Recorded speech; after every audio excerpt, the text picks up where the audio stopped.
Одрон од Карпи 3 месеци блокира половина од автопатот Штип-Скопје, но никој од надлежните не реагира. Купот од карпи и камења е голем и представува сериозна закана за безбедноста на возилата кои се обраќаат по оваа делница.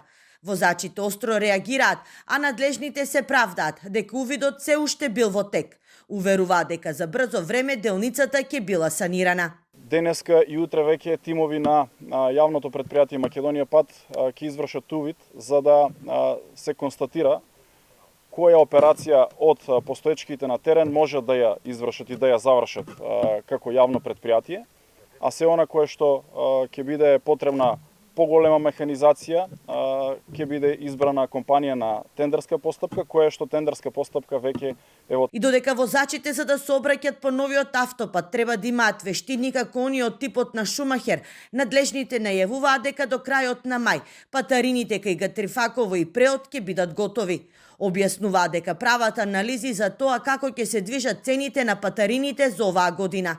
Директорот на државни патишта не знаеше да каже дали цените ќе се намалат или ќе има нови зголемувања. Не можем пред време да ви кажам, ние се вршиме анализа, се врши целокупната анализа, бидејќи сите приходи што доаѓаат од кај патарините, ние ги вложуваме на изградба на нови патишта и реабилитација на сите патишта што ги имаме во држава. Новите патарини би чинеле дополнително 240 денари во двете насоки, а граѓаните реагираат, бидејќи како што велат, отварање на две патарини на автопат од 70 на километри ќе представува вистински грабеж.